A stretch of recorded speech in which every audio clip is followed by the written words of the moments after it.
दोस्तों वीडियो में आगे जाने से पहले सबसे पहले जनरल इंस्ट्रक्शन सुन लें कि जो भी क्वेश्चन वीडियो में बताए गए हैं उनके उत्तर सही नहीं हैं, मतलब 100% सही नहीं है। कोई 2-4 क्वेश्चन होंगे जिनके आंसर सही होंगे, तो प्लीज़ अपने दिमाग से खुद आप क्वेश्चन कीजिए, क्योंकि ये मॉक टेस्ट है, कोई 100% सही नहीं है। ये एक मॉडल है जो मैंने आपको बताया हुआ है, तो जो भी उत्तर होंगे वो अपने दिमाग से आप खुद कर सकते हैं। और दोस्तों अगर पहली बार आप हमारे चैनल पर विजिट कर रहे हो तो चैनल को आप सब्सक्राइब जरूर कर दें।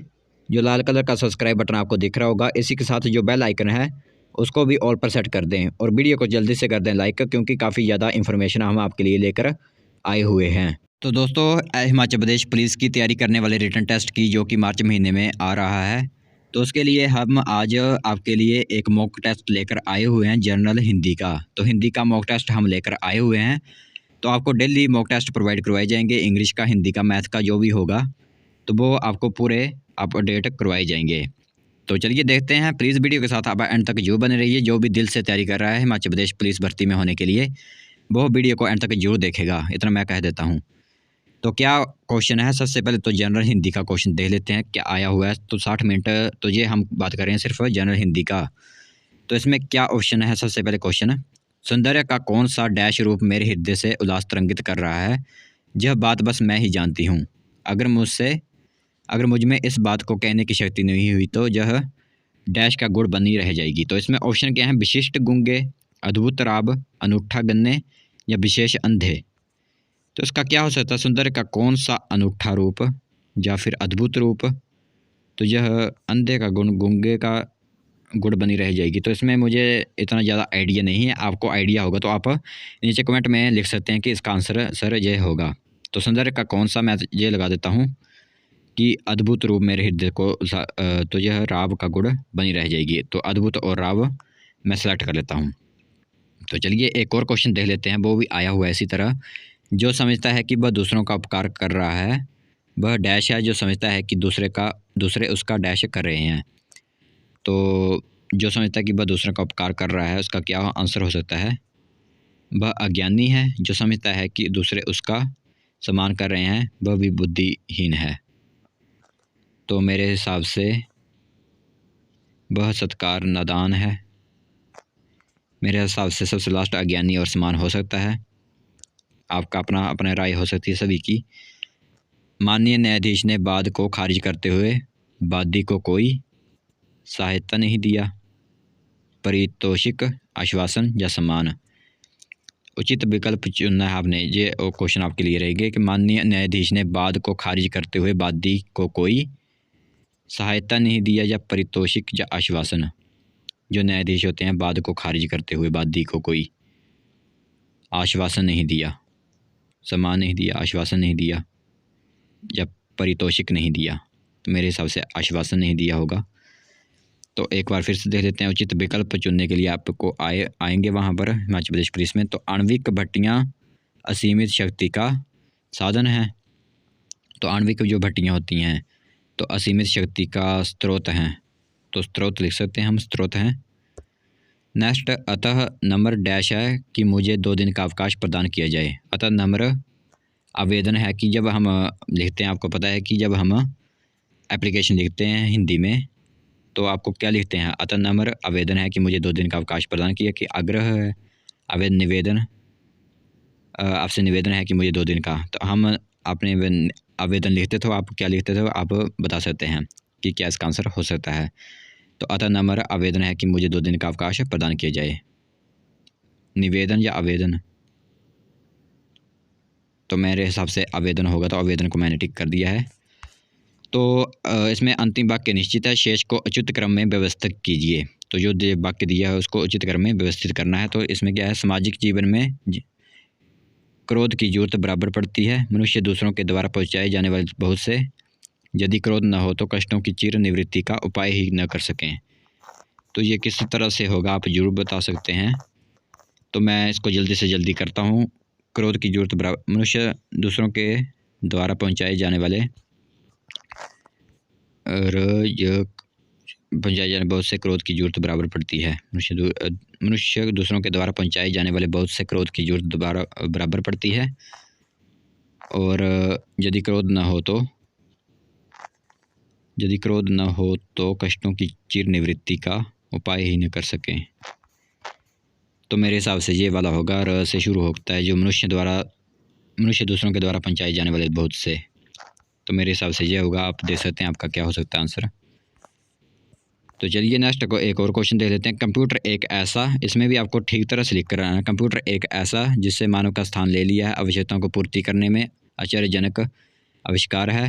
तो इसमें मुझे लग रहा है कि कंप्यूटर एक ऐसा आश्चर्यजनक आविष्कार है। तो सबसे पहले जो ल है वो आएगा, आश्चर्यजनक आविष्कार है और जिसने मानव का स्थान ले लिया है। तो यह वाला जिसने मानव का स्थान ले लिया है और उसकी अनेक प्रकार की।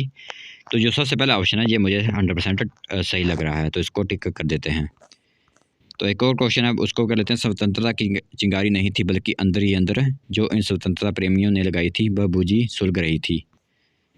तो ये मुझे एकदम सही लग रहा है, जो है वही लग रहा है। जर लव स्वतंत्रता की चिंगारी नहीं थी बल्कि अंदर ही अंदर जो इन स्वतंत्रता प्रेमियों ने लगाई थी वह बूझी सुलग रही थी। तो मुझे यही आंसर ठीक लग रहा है, जो इसने बनाया हुआ है वही ठीक है। तो नेक्स्ट, विचारों को अभिव्यक्त करने का माध्यम है। तो विचारों को अभिव्यक्त करने का माध्यम क्या हो सकता है, आप बता सकते हैं क्या? विचार, जो आपके विचार हैं वो किस तरह अभिव्यक्त कर सकते हैं। तो विचारों को अभिव्यक्त करने के लिए हमें क्या करना पड़ता है कि ध्वनि देनी पड़ती है, तभी हम बोल सकते हैं। अगर आवाज़ ही नहीं आएगी तो विचार कैसे प्रकट कर सकते हैं हम दूसरों की तरफ। नेक्स्ट, गरिमा शब्द का विलोम शब्द क्या है? तो आप बता सकते हैं दोस्तों, हर किसी को आना चाहिए। मुझे ज़्यादा नॉलेज नहीं है क्योंकि मैं नहीं पढ़ता था हिंदी वगैरह। तो गरिमा शब्द का विलोम शब्द आप बता सकते हैं कि क्या होगा? गरिमा का विलोम शब्द घृणा। विलोम शब्द मुझे तो इतना पता नहीं है, इनमें से कोई नहीं लग रहा है मुझे। या गरिमा घृणा हो सकता है, तो घृणा पर हम टिक कर देते हैं। दिए गए वाक्य में से कौन सा वाक्य शुद्ध है? तो इसमें आपको शुद्ध करके बताना है वाक्य। तो हमारा लक्ष्य समाज की प्रगति होना चाहिए, हमारा लक्ष्य समाज की प्रगति होनी चाहिए, हमारी लक्ष्य समाज की प्रगति होनी चाहिए, हमारे लिए लक्ष्य समाज की प्रगति होना चाहिए, हमारा लक्ष्य समाज की प्रगति होना चाहिए, हमारा लक्ष्य समाज की प्रगति होनी चाहिए। तो दोस्तों सबसे पहले जो है वो एकदम सही लग रहा है, हमारा लक्ष्य समाज की प्रगति होना चाहिए। तो ये आंसर दिए गए शब्दों में वाक्य एक बार फिर से शुद्ध करके लिखना है आपका। उसका अंत बहुत रहस्यमय हुआ, उसका अंत बहुत रहस्यमय हुआ, उसकी अंत बहुत, ये तो हो नहीं सकता, उसका अंत बहुत रहस्यमय सा हुआ, उसका अंत बहुत रहस्यमय हुआ। तो सबसे पहले जो ऑप्शन है वो भी हो सकता है, जो सबसे लास्ट वाला भी हो सकता है, रहस्यमय सा हुआ। तो मैं लास्ट वाला जो है उस पर टिक कर देता हूँ। तो हिंदी दिवस कब मनाया जाता है? ये सभी को पता होना चाहिए कि हिंदी दिवस कब मनाया जाता है। तो चलिए दोस्तों, इसका राइट आंसर आपको 100% आना चाहिए कि हिंदी दिवस कब मनाया जाता है। तो इसका राइट आंसर है 14 सितंबर। 14 सितंबर को हिंदी दिवस मनाया जाता है आपका। तो नेक्स्ट क्वेश्चन है आपके लिए, किरण का पर्यायवाची नहीं है। तो जो किरण होती है उसका पर्यायवाची शब्द नहीं है, तो इसका आप बता सकते हैं तुरंग, आभा, म्यूख या फिर कर। तो क्या हो सकता है, मैं म्यूख पर टिक कर देता हूँ। नेक्स्ट, 100 वर्ष का समस्या मतलब 100 वर्ष का समय कहलाता है शताब्दी। तो ये सभी को पता है, सो जब 100 वर्ष हो जाते हैं सो शताब्दी नहीं कहा जाता, सहस्त्र साप्ताहिक वार्षिक 100 वर्ष, शताब्दी 100 वर्ष कंप्लीट हो जाते हैं तो उसे शताब्दी ही कहते हैं। नेक्स्ट, अपनी खिचड़ी अलग पकाना मुहावरे का सही अर्थ क्या है? तो मतलब अपनी खिचड़ी अलग पकाना होता है हर समय काम में लगे रहना, मिलजुल कर न रहना, अलग से खिचड़ी बनाना, ये खिचड़ी बनाना और अलग से खिचड़ी बनाना ये नहीं हो सकता, मिलजुल कर न रहना, ये होगा इसका राइट आंसर। और सूक्ति शब्द बना है, इसमें आपको क्या करनी है कि जो संधि विच्छेद होता है वो आपको 100% आनी चाहिए। तो मैं आपको धीरे धीरे बता रहा हूँ कि हर जो क्वेश्चन है वो आपको आनी चाहिए। तो सूक्ति शब्द बना है सु प्लस उक्ति, स प्लस उक्ति। तो सूक्ति बना होगा मेरे हिसाब से स प्लस उक्ति, सूक्ति स प्लस उक्ति हो सकता है या सु प्लस उक्ति भी हो सकता है। मेरे हिसाब से स प्लस उक्ति ही होगा, सूक्ति। आपके हिसाब से जो होगा आप लगा सकते हैं, क्योंकि ये मैं आपको एक सिर्फ मॉडल ही बता रहा हूँ, 100% कोई आंसर नहीं बता रहा। तो चंबा चप्पल को किस राज्य से संबंधित जीआई टैग मिला है? तो चंबा चप्पल जो है वो किस राज्य से संबंधित जीआई टैग है? जो चंबा की चप्पल है वो किस राज्य से है? तो मुझे इतना ज़्यादा नॉलेज नहीं है, आप बता सकते हैं कि चंबा चप्पल किस राज्य का टैग हो सकता है? महाराष्ट्र, हरियाणा, उत्तराखंड या फिर हिमाचल प्रदेश। तो मेरे हिसाब से महाराष्ट्र तो नहीं हो सकता, उत्तराखंड, हरियाणा, मेरे हिसाब से उत्तराखंड होगा शायद। नागार्जुन सागर बांध नदी पर बना है, तो नागार्जुन बांध कहाँ पर बना होगा? तो नागार्जुन सागर बांध बना हुआ है मेरे हिसाब से, पता नहीं कहाँ बना हुआ है। जल्दी से आप बता सकते हैं कि नागार्जुन सागर बांध कहाँ पर बना हुआ है? मुझे इतना ज़्यादा पता नहीं है। सतलुज नदी कर देते हैं। किस अनुच्छेद के तहत राष्ट्रपति को सर्वोच्च न्यायालय से परामर्श करने का अधिकार है? तो दोस्तों हिंदी के क्वेश्चन हमारे कंप्लीट हो चुके हैं। ये नेक्स्ट हमारी चल पड़ी है जब जनरल अवेयरनेस। तो हमारा आज का टॉपिक था सिर्फ हिंदी वाला, जो मैंने आपको बता दिया।